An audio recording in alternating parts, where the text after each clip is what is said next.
Hello everyone, welcome to Bajirao IAS Academy, the Hindu news analysis. Today is 28 June 2025 and today we have some very important topics for the discussion. So all these topics are from different newspapers and they are very important for your prelims and mains examinations. So one by one we'll try to look into all these important topics in a very detailed and in-depth manner. So the first topic that with which we are going to start this discussion is an article that has been given in the Hindu newspaper. And this is very important for general studies paper 2 and those candidates who are having PSIR optional. So the first topic is the China-led trilateral nexus. And in fact, a nexus among China, Afghanistan, Pakistan has been developing. So now there's another axis, China, Pakistan, Bangladesh axis that has been growing into prominence and that may threaten India's interests in the region. So in this context, we'll be understanding what exactly is the objective of this nexus and what are the challenges India would face from this uh, trilateral nexus between China, Bangladesh, and Pakistan, and how can India really navigate this nexus. So all these factors we'll try to understand. And one thing that we need to be very clear that China is the main threat, not Pakistan. So China continuously posing threat to India's interests within the region and beyond the region. So therefore for India, China is the main threat. Now going into the topic, so as I have already told you that there's a trilateral that has been growing, and this trilateral may threaten India's long-term interests in the region. So last week, China, Pakistan, and Bangladesh they have held their first trilateral meeting. So this first trilateral meeting was held in China. So in this trilateral meeting between China, Pakistan, and Bangladesh, so the discussions mainly centered around further strengthening the cooperation and even the possibilities of deeper engagement, right? So China always look to contain India. So they wanted to contain India so that India will not challenge Chinese growing, prowess. On the eastern side, Bangladesh, and on the western side, Pakistan. So continuously pose challenges to India. So therefore, India will be preoccupied with Bangladesh and Pakistan, and India will not be able to challenge China. So that is the main objective of China when it has been forming such trilaterals involving India's eastern and western neighbors, right? So I hope you have understood this as well. Now, in fact, this trilateral meeting that was held in China, so it actually follows another trilateral meeting between China, Pakistan, and Afghanistan. And again, China is also forming different trilaterals, but I would say the main focus would be India, right? When China has been forming such trilaterals, when China has been thinking of furthering strengthening cooperation and the deeper engagement with all these countries which share borders with India, right? So this trilateral was held in May, and in fact, the objective of this particular trilateral, another trilateral, China, Pakistan, and Afghanistan trilateral. So it wanted to extend the China-Pakistan economic corridor to Afghanistan also. So that was the focus, and the discussions were centered around this aspect. Now we'll understand China-Pakistan nexus, right? So this China-Pakistan nexus that can be considered as a strategic alliance against India, right? So right from 1962 India-China war, China has started strengthening its relations with Pakistan because China has identified Pakistan as a key player. So a key player which can actually contain, which can continuously pose challenges to India, right? So therefore, in 1962 war, right? So, Nehru followed the policy of idealism, and that particular policy of idealism backfired, and he was not a pragmatic and realist when it comes to India's engagement with China, and that has culminated into 1962 India-China war, right? So it has catalyzed an enduring strategic partnership after 1962 war. So there was an enduring strategic partnership that has been started growing between China and Pakistan, right? So in fact, the objective of this enduring strategic partnership between China and Pakistan was to counter India's regional influence, right? So, India is now the fourth largest economy, we all knew, and India is a military power. India has been a growing technological power. India is a country with a huge demographic dividend also, right? So India has been continuously growing, and India even posing challenges to Chinese hegemony within the region. So therefore, China anyway wanted to counter India, right? So therefore, China has started strengthening an enduring strategic partnership. So this enduring strategic partnership will help China counter India's regional influence, particularly in its neighborhood, right? So this is the first thing. And after 1962 India-China war, China identified Pakistan as a key ally, right? So China think that Pakistan is a key player so that we can continuously pose challenges to India, continuously trouble India, right? So therefore, we all knew that how Pakistan has been creating security threats for India by promoting cross-border terrorism. So one example is recent Pahalgam terror attacks. So overall, China, by encouraging Pakistan to pose threats to India, limit India's ability to further challenge Beijing's interests, security, and the global status. Now, what is happening is that China increasingly, there is an increased presence of China in the Indian Ocean region. An increased presence of China in the Indian Ocean region may pose threats to India's sovereignty and security, right? So, India is also fighting against Chinese assertiveness at the borders. But China has chosen India's neighbors to limit India's ability, limit India's influence in the region, right?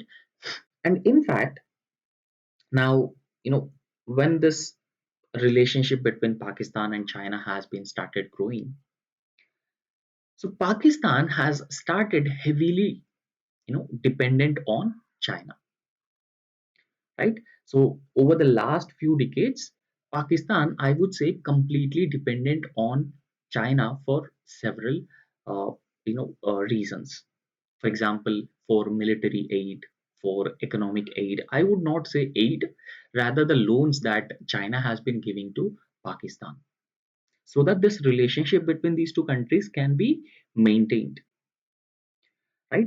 So China has been providing a significant amount of loans to Pakistan and even the military equipment as well, right? So if they provide military equipment to China, so China provide military equipment to Pakistan. Now Pakistan can actually challenge India in the region. So that is what they wanted.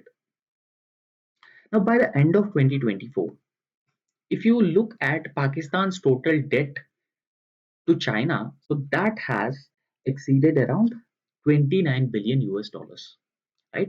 So it has exceeded 29 billion US dollars by the end of 2024. Now, in fact, this 29 billion US dollars, so China has primarily given as loans to Pakistan to invest in areas like infrastructure development and the other investments, right? So, in fact, China's total debt to Pakistan is estimated that over 80 percentage. right? So over 80 percentage of the Pakistan's total arms imports are also from China, right? So I would say that Pakistan heavily dependent on China for the military imports. Firstly, second thing is that for debt, for the loans, again Pakistan heavily dependent on China. And in fact, the China Pakistan's love or the relationship, so not just stopped here. And in fact, China has consistently protected Pakistan on international platforms as well, because China very often shielding Pakistan based terrorist groups, terrorist organizations at the United Nations Security Council, so that those terrorist organizations, terrorist groups will not be sanctioned by the United Nations Security Council, and these terrorist organizations will continue to pose security challenges for India, right? So these are the double standards of China. So China very well knew that these terrorist groups, which are based out in Pakistan, are a threat to India. So despite China very well knew that they actually pose threat to India's security, China has been protecting these terrorist organizations and terrorist groups, right? So therefore, that's where India has identified China as the main threat, not Pakistan. So we need to fight with China. And in fact, so this relationship between China and Pakistan is largely visible during Operation Sindoor also. So this Operation Sindoor has been conducted aftermath of Pahalgam terror attack by India. Now, in fact, during Operation Sindoor also, China has supported Pakistan in many ways, supplying all necessary and essential defense equipment, right? So therefore, there is a relationship that has been centered around containing India, right? So now the trilateral threat. So how Bangladesh, China, and Pakistan trilateral would actually pose threats to India's sovereignty and security. So we'll be understanding this topic as well. Now the concept of leveraging regional countries against India is actually not new. And in fact, we have several neighbors: Nepal, Pakistan, Sri Lanka, Myanmar, Bangladesh, right? So, China has been strategically using these neighbors to contain India. Now, in 1965, Pakistan explored using East Pakistan, China, and Nepal to threaten India's strategic Siliguri corridor. Now, this strategic Siliguri corridor is also called as Chicken Neck Corridor. Chicken Neck Corridor,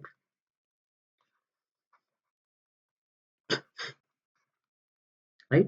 So, this Chicken Neck Corridor is, a very narrow passage, and this connects the mainland India with the northeastern part of India, right? So, this Chicken Neck Corridor connects mainland India with northeast, right? So, the problem here is that it is very narrow, just 32 kilometers, you know, just 32 kilometers, a narrower, a strip of land that connects mainland India with the northeastern part of India, right? So this chicken neck corridor is actually very close to China, very close to Bangladesh, and even Nepal also. And nowadays, Bangladesh is also, making some statements about the chicken neck corridor and the entire northeastern part of India. So therefore, leveraging regional countries against India is not a new concept. And 1965's also Pakistan has done this by using Nepal, China, and Bangladesh. That it started threatening the chicken neck corridor, right? So now India's decisive response. because earlier India's policy was just defensive, right? So that was the defensive policy that India has approached to Pakistan's terrorist, Pakistan sponsored terrorist attacks on India. But after 2014, the policy has been changed, right? So the policy is defensive offense, right? So defensive offense. So this policy of defensive offense has been started by Ajit Doval, right? So it has been invented by Ajit Doval, who is a national security advisor. So, for example, Mumbai terrorist attacks. So our policy was just a defensive policy. But after 2014, the policy became defensive offense. So we not just defend our borders, we even start a large scale offensive on Pakistan. And that is evident from the fact that uh, when Pakistan sponsored terrorist attacks in Uri 2016, Pulwama 2019, and Pahalgam 2025. So India retaliated, right? So India retaliated. India sent a strong message to Pakistan, right? So therefore, this reflects India's policy of defensive offense. And India also sent a strong message that India will no longer tolerate Pakistan's nuclear blackmail. Right? So if you look at Pakistan leadership are very often threatening India about this nuclear weapons that they have. India retaliating these Pakistani sponsored terror attacks sent a strong message that we will no longer tolerate your nuclear blackmail. However, after this Pahalgam terror attack, India has taken up a series of measures. And what such measure is suspending the Indus Water Treaty. This Indus Water Treaty was signed in the year 1960s between India and Pakistan, and it was brokered by the World Bank. Right. So, as per the Indus Water Treaty, the Indus system rivers, Indus, Jhelum, Chenab, Indus, Jhelum, Chenab. So these are the western rivers, and the western rivers have been allocated to Pakistan, right? So, except a few rights to India, so the rights over these three western rivers were given to Pakistan, right? So there are some other rivers which are eastern rivers: Ravi, Bias, and Sutlej. So these three rivers are called as eastern rivers, and complete rights over the usage of water of these eastern rivers has been given to India, right? So the western rivers and the eastern rivers as per the Indus Water Treaty, right? So, however, this Indus Water Treaty has been, purely, a injustice for India because around 80 percentage of the waters of Indus system have been allocated for Pakistan. Therefore, India very often wanted that Indus Water Treaty must be revised, particularly because of growing needs for water in India, right? So therefore, the measures like suspending Indus Water Treaty by India and completely halting trade with Pakistan and restricting port access to Pakistan's goods. Now, port access to Pakistan's goods, Bangladeshi goods, and targeting the military installations. Now, all these factors have weakened Pakistan's military confidence, right? So in fact, these are the policies which are part of the policy of defensive offense, the strategy of defensive offense. Now, however, in recent times you can also see that India's engagement become a pragmatic and a realistic engagement. So because India has suspended transshipment hub facilities transshipment hub facilities to Bangladesh, right? So after Bangladesh has made some provocative remarks about India's Northeast, right? So interim chief Mr. Mohammad Yunus, when he visited China, he made some provocative remarks about the northeastern part of India. Now, after that, India suspended this transshipment hub facilities to Pakistan, facilities to Bangladesh, right? So this is considered as a pragmatic engagement, pragmatic policy on the part of India, right? So this pragmatic policy has actually slowed down China's momentum in South Asia. Now, one example for that is, when Mohammad Moiju, who is the president of Maldives. So when he became the president, so he started showing his anti-India attitude. But quickly he realized that India is important for Maldives' stability. So therefore, Mohammad Moiju changed his stance towards India and he started normalizing and further strengthening Maldives' relations with India. Right? So earlier government used to have India first policy. This Mohammad Moiju strongly opposed India first policy, but now he started understanding the importance of India for Maldives stability. So therefore, he started strengthening the relations. And in fact, the BRI project, the Belt and Road Initiative. Now, in this Belt and Road Initiative, all of India's neighbors are part of, except Bhutan.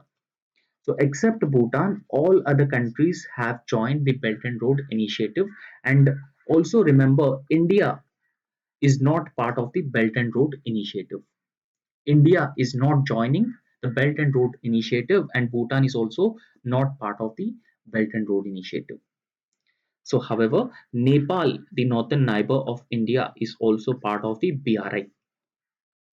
So, however, recently the problem is that there are some funding issues or funding disputes on the projects about projects in Nepal as part of the Belt and Road Initiative. And Sri Lanka's new president Dissanayake has also started prioritizing ties with India as well. Right? So therefore, this is the result of India's pragmatic engagement with its neighbors that has slowed down China's ability to challenge India. Right? Now we understand China's regional ambitions and India's countermeasures in recent times. Now, in fact, China has been pushing for a trilateral with Afghanistan and Bangladesh. So, particularly with Bangladesh, and that reflects the anxieties over India's growing influence in the region. So, at any way that China wanted to contain India, China wanted to limit India so that India will not pose any threats to China's assertiveness, China's expansionism. And post 2021 and 2024, there are regime changes in Bangladesh and Afghanistan. Now, in Bangladesh in 2024, there was a regime change, and post 2021 in Afghanistan also there was a regime change. So these things have tilted.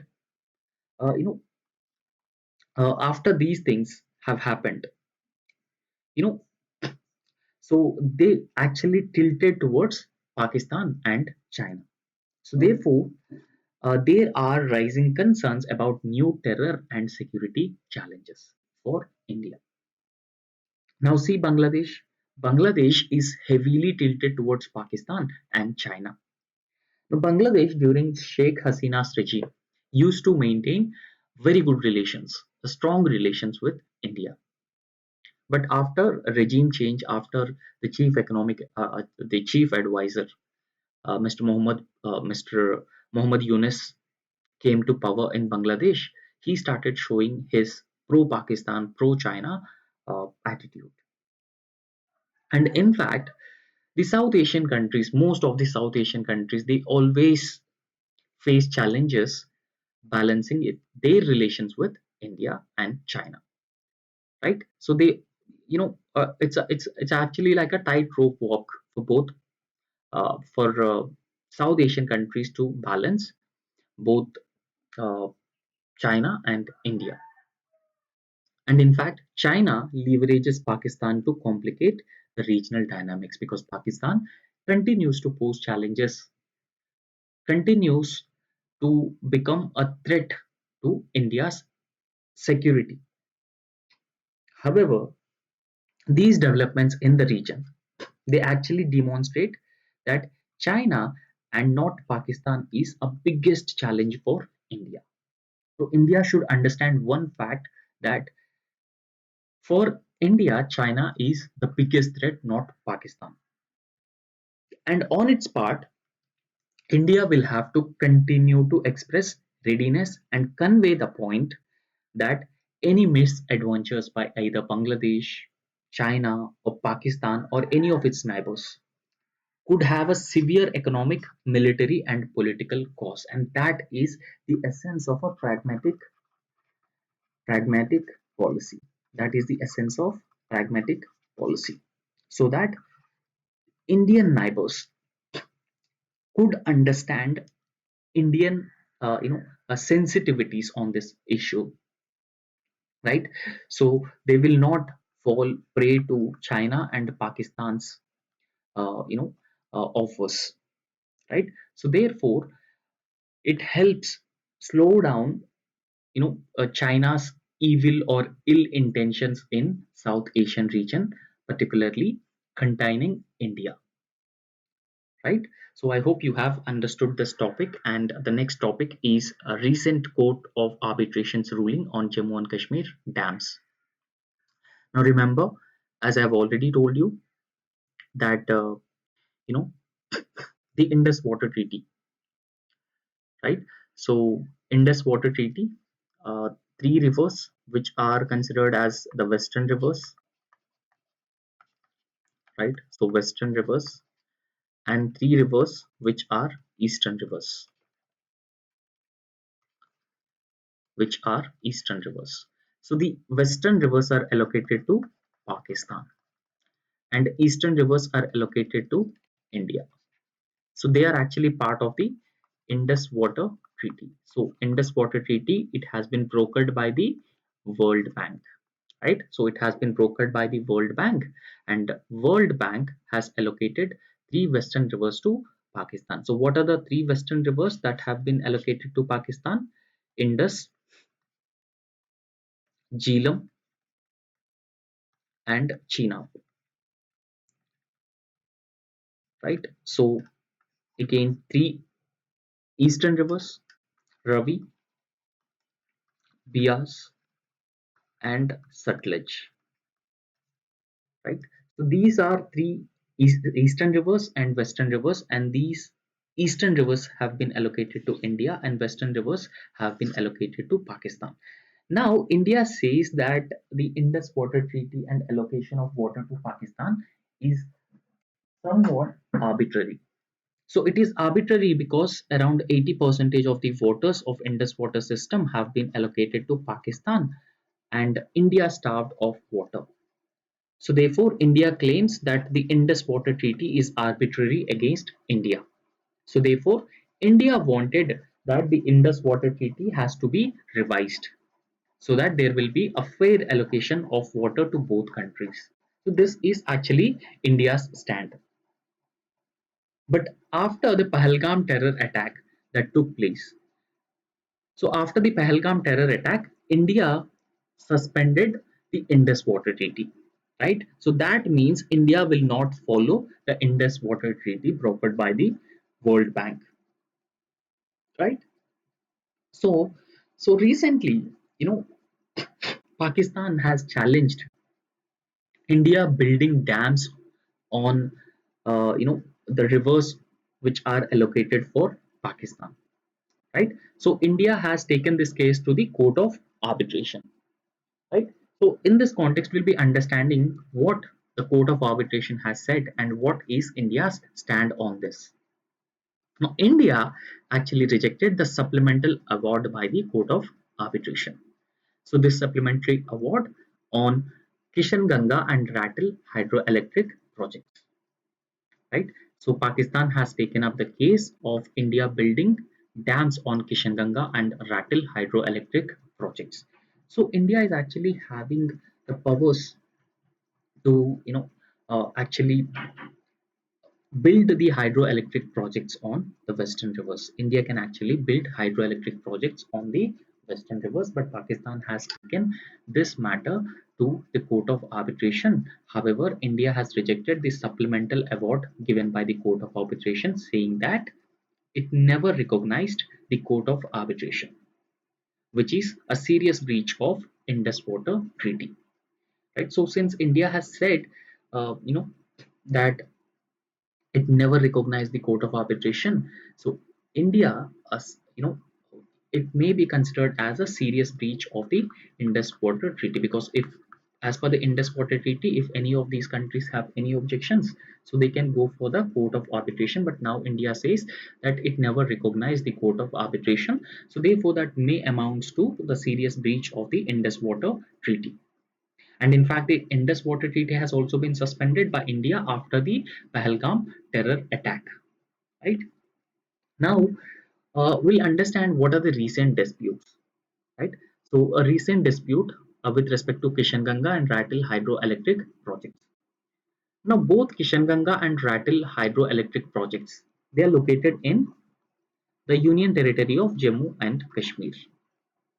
And both Kishanganga and Ratil hydroelectric projects, so they were built on the tributaries of Jhelum and Chenab. Right, so Indus, Jhelum and Chenab, Indus, Jhelum and Chenab. So they are western rivers. And as per the Indus Water Treaty, these western rivers are allocated to Pakistan. The rights over the usage of water has been given to Pakistan over these three western rivers as per the Indus Water Treaty. However, Pakistan has raised objections on the design and the technical aspects of both Kishanganga and Ratil hydroelectric projects. And Pakistan even leveled allegations on India that these are actually the violations of the Indus Water Treaty provisions. Building Kishanganga and Ratil hydroelectric projects actually a violation of the Indus Water Treaty. So that is how Pakistan has raised leveled allegations against India. So Pakistan even has objections with respect to design and the technical aspects of both Kishanganga and Ratil hydroelectric projects. So since World Bank has mediated the Indus Water Treaty, Pakistan approached World Bank to establish this code of arbitration, so that this code of arbitration will resolve these technical matters.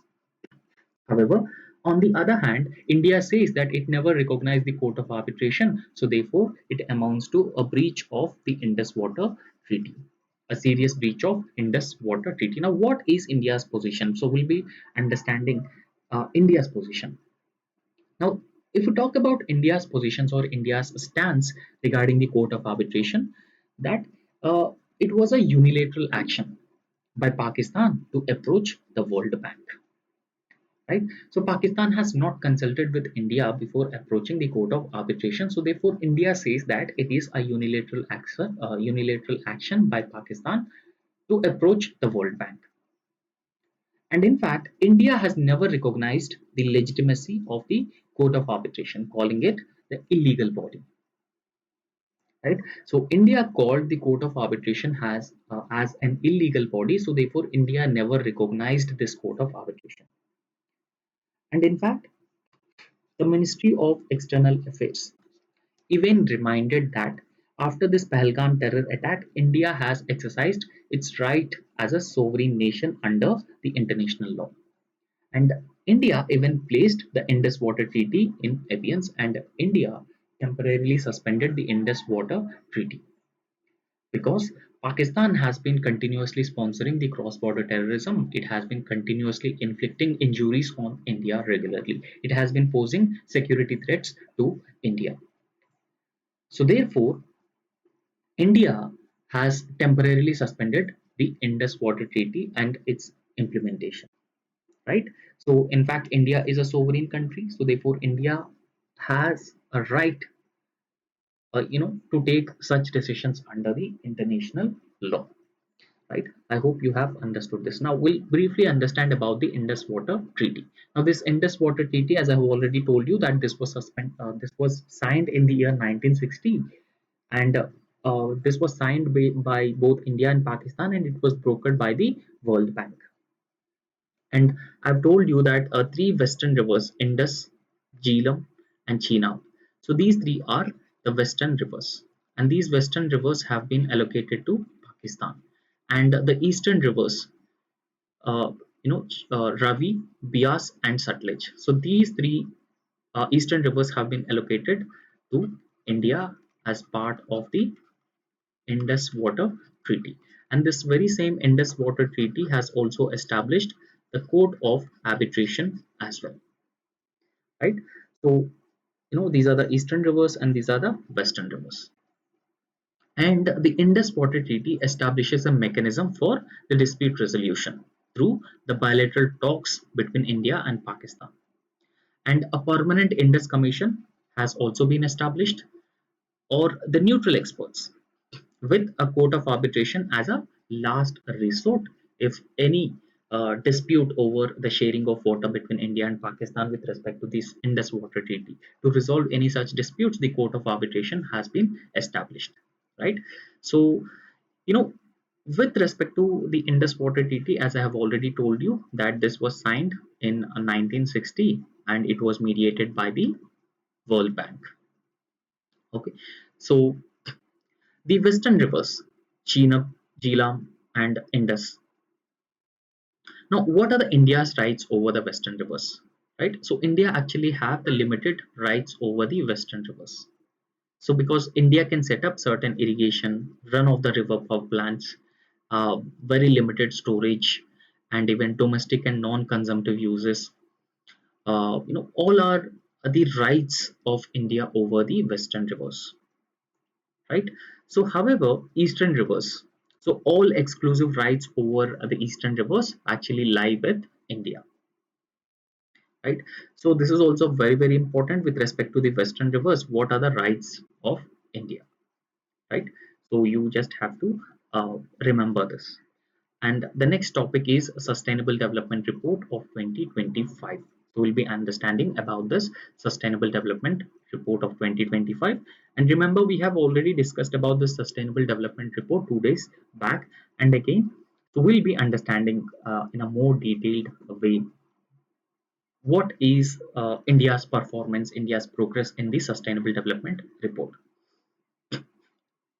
India, for the first time, ranked 100, 90, ninth position, right? So top 100, because India's position is the 99th position in the Sustainable Development Report of 2025. So I would say India is ranked below 100 in the Sustainable Development Report of 2025, right?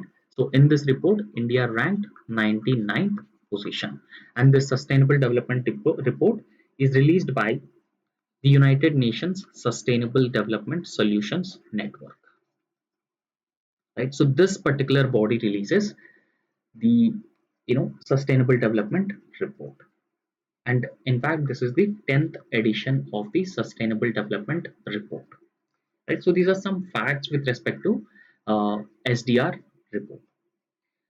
However, the Sustainable Development Report is world's most authoritative ranking on progress achieved by the member countries on the Sustainable Development Goals for 193 UN member states. So if you look at the top rankers, Finland first position, Sweden second position, and Denmark the third position. So India's rank is 99th rank. So you just have to remember this.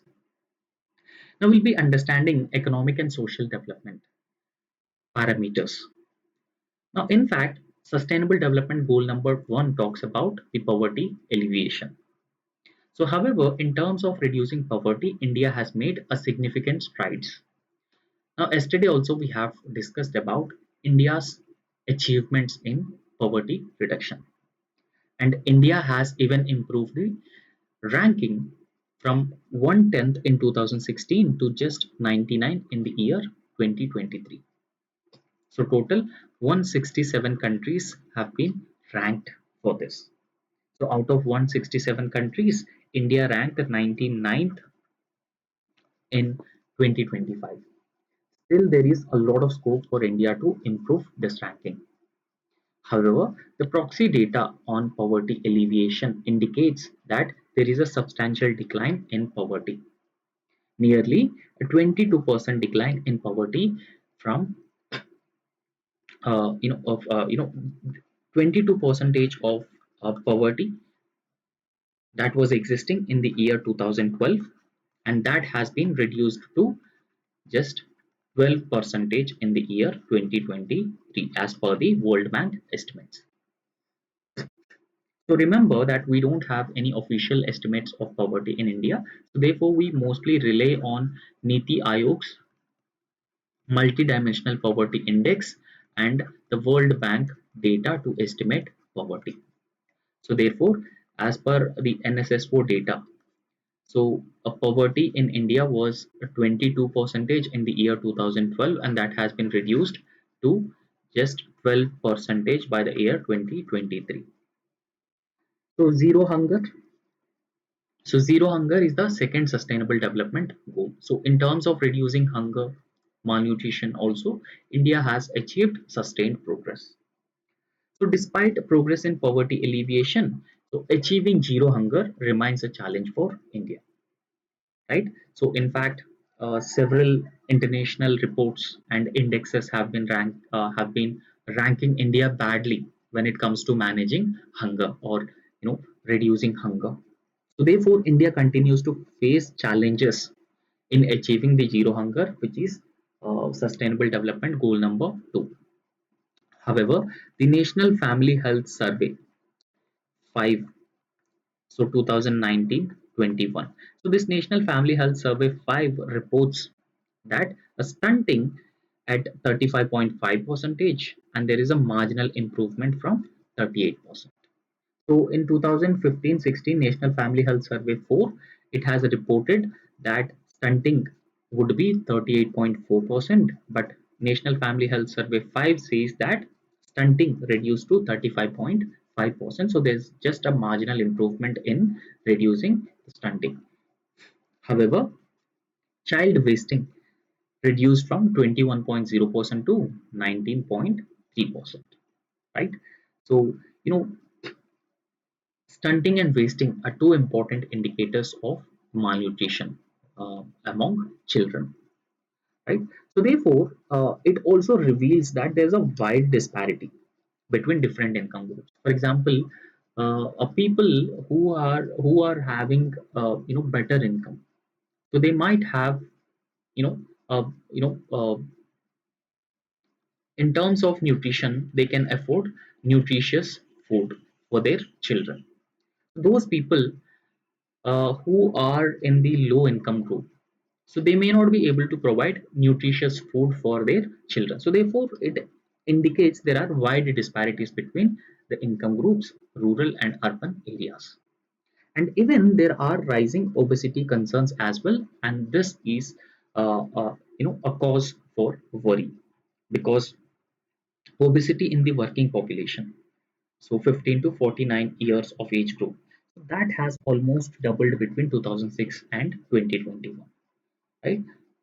There is a huge increase in the population with the obesity, and there is the increase has been reported in 2006 and 2021, and it is concentrated among the wealthier urban areas, right? So this trend actually highlights the dual burden of the malnutrition. On the one hand, there's a higher levels of malnutrition, and on the other hand, there is obesity problem, and this is considered as a dual burden of malnutrition, where the undernutrition coexists with overnutrition. So there is undernutrition along with the overnutrition, and that is what is called as the double burden. So therefore, there is a need for a targeted public interventions to deal with the dual burden of malnutrition. Now we'll be understanding about some infrastructure and technological advancements that have been made. Now, Sustainable Development Goal number 7 talks about the electricity access. So in terms of electricity access, I would say that India has already achieved the near universal household electrification. So India has already declared that almost all villages have been electrified. However, this can be considered as a significant milestone under the Sustainable Development Goal number 7. So Sustainable Development Goal number 7 talks about the access to sustainable electricity. However, the quality of power and the duration of the power which has been given to the consumers vary vastly based on regions and even in urban and rural areas. So, despite all the villages have been successfully electrified, so India needs to work on the quality of power and even the duration of the power which has been given to the consumers. And India has also made a rapid strides in renewable energy growth as well, because India overall ranks the fourth largest deployer of the renewable energy. And India has been substantially improving and developing the renewable energy capacity, particularly from solar and wind energy. So therefore, India has been focused and committed to develop the renewable energy, right? So India is remain committed towards developing the renewable energy. And Sustainable Development Goal number 9 talks about the digital and financial inclusion. So infrastructure development under Sustainable Development Goal number 9 has been bolstered by rapid mobile penetration and also the financial inclusion through the UPI linked digital payment system. So in fact, India is the largest country in terms of the digital payments or digital transactions. So therefore, Sustainable Development Goal number 9, India has made a rapid advancements, rapid strides in this arena as well. However, COVID-19 pandemic exposed significant gaps in rural internet connectivity, particularly work from home or access to digital education for the children. In terms of the disparities in rural and urban areas, so I would say this is the digital divide and internet disparities, and the significant gaps which are existing between the rural and urban areas have been exposed by the COVID-19 pandemic. However, Sustainable Development Goal number 16 talks about the governance and rule of law. So, in this indicator, India's performance in governance and rule of law has been a weak link throughout the Narendra Modi's years. And in fact, a persistent challenges exist in ensuring transparent and accountable governance structures that would limit progress in the sustainable development, right? So this is how India has uh, registered a mixed performance when it comes to achieving the sustainable development goals as per the sustainable development report of 2025. So therefore, overall India has been given 99th rank. Next, Assam Mizoram draft rules to curb illegal immigration. So both Assam and Mizoram, Tripura and Meghalaya. So these are the states which have been facing the problem of illegal immigration from the state of Bangladesh. Remember, these states have been facing, they have the border with the Bangladesh. So therefore, they have been facing the problem of illegal immigration. Now, recently, both Assam and the state of Mizoram, they have draft rules to curb illegal immigration, right? So these are the two northeastern states, both Assam and Mizoram. They have further toughened their stand on the identification documents, so to curb the unauthorized cross-border movements from both Bangladesh and Myanmar, right? So unauthorized illegal immigration into Assam, Mizoram, and other northeastern states is very common from both Bangladesh as well as Myanmar. And they have decided to take a tougher stand on the illegal immigration originating from Myanmar and Bangladesh. So therefore, Assam has introduced the Aadhaar policy. As part of this Aadhaar policy, so Assam government will issue Aadhaar cards to adult citizens only through the district commissioners. So through the district commissioner, the Assam government will issue the Aadhaar cards. And therefore, it aimed at making it difficult for the illegal Bangladeshi immigrants to obtain Aadhaar, thereby facilitating detection and deportation from Assam to Bangladesh. Right. So remember, these Aadhaar cards will only be issued through the district commissioners. So therefore, it will be difficult for illegal Bangladeshi immigrants to obtain the Aadhaar. And in fact, Assam has even reached or achieved 100% Aadhaar coverage. So prompting a stricter measures for the new applicants. Now, what are the additional measures that the Assam government has decided to take? So, since April 2025, individuals not applying for inclusion in the National Register of Citizens (NRC) are barred from obtaining Aadhaar. So, this is one additional measure that the government has taken, right? So, therefore, since 2025 April, those individuals who are not applying for inclusion in the National Register of Citizens are barred from obtaining Aadhaar. Now, what is Mizoram's policy on Myanmar's refugees? Recently, Myanmar's instability has prompted a huge number of influx of illegal immigrants into the Myanmar, into the Mizoram. So, Mizoram government plans to retain the identity cards of Myanmar's nationals. So therefore, it helps regulate the movement across the border. So when we talk about the implementation of this measure, the identity cards to be collected from Myanmar nationals during their entire stay in the state of Mizoram.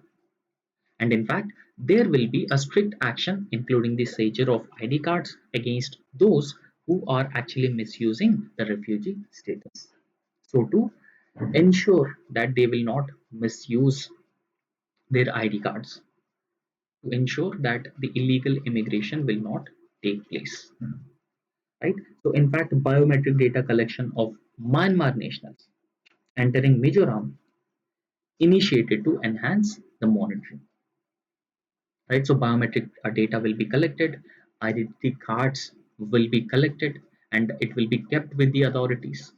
And a strict action will also be taken against those individuals who have been misusing their, refugee status. And I hope you have understood these topics. And if you have any doubts, you can freely comment those doubts in the comment section. And thank you so much.